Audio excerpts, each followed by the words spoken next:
What is up, weather enthusiasts? I'm your host, Pat's Path Predictor. Let's get right into the weather. All right, so this is the situation we have right here, ladies and gentlemen. There has been a lot of hype over the last day or so with the models going on. The GFS has been showing four consistent runs of a hurricane hitting somewhere in the southeastern United States. So we're going to go ahead and show you all four of these runs and give my thoughts and opinions at the end of it. So here's the first run we have right here. This is what we got. This is going out all the way past 10 days. This is when it starts developing. It starts to develop around 300 hours out or so. It slowly, gradually becomes a tropical storm, turns into a hurricane as it approaches the Yucatan Peninsula and makes a close pass to it. And then it's presumably going to enter the Gulf of Mexico because we don't have anything that far out. However, if we take a look at the next run, which is the 0Z for today, you start seeing something developing about 288 hours out or 12 days out on the 17th of June in the Caribbean Sea. So you see this organizing, developing, making landfall in Cuba as a strong tropical storm or weak hurricane, and then entering the Bahamas as it's continuing to organize and strengthen right here.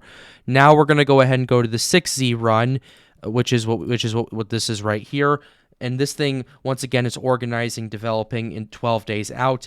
It kind of meanders in the Western Caribbean Sea, makes landfall in Cuba, makes a close pass to Florida, and continues organizing and strengthening as it's presumably going to be hitting the Florida Panhandle as a Category 1 or Category 2 hurricane. And now the last run we're going to be looking at is the 12Z over here. The 12Z has something organizing, strengthening, and developing in the Caribbean Sea, enters the Gulf of Mexico, and eventually hits Louisiana right here as a high-end Cat 1 or low-end Category 2 hurricane. Now, I don't think it takes a genius to understand that there are several problems with these runs. The first off being of how far out they are.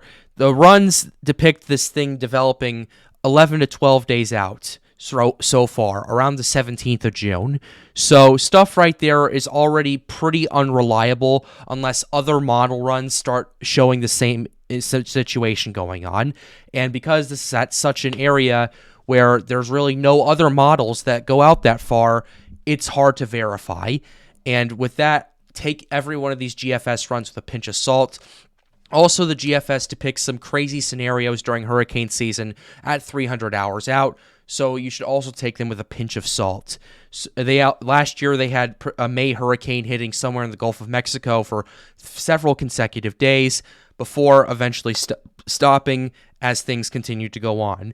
So take that with a pinch of salt. And the last thing I want to take a look at is both the moisture and the wind shear, because there's no disputing the waters are going to be warm enough for this stuff right here. If you take a look at how warm these waters are, we're looking at a broad area of 26, 28 degrees Celsius waters, more than enough fuel for the system to develop and strengthen.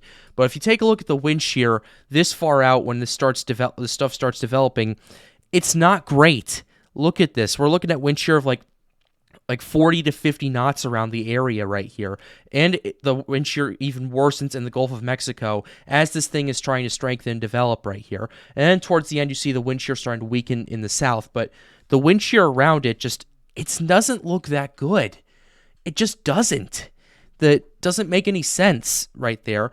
Because if you take a look at if you take a look at it in the days running up to it, you start seeing shear building up in the Caribbean Sea, and then you have this thing developing towards the bottom end of it. And even if it gets that far, and even if that wind shear weakens a little bit, it could still get torn apart by this. So there's a lot of problems with this already, and now we're going to go ahead and take a look at moisture because, hey, maybe the moisture is coming in and it's showing something pretty moist. And at first it does, and it appears that the moisture content is considerably large with this run. However, some dry air starts building up to the south of the system right here, and it could potentially dry it up, and if it gets into that core, just completely shut down the system and intensification right there.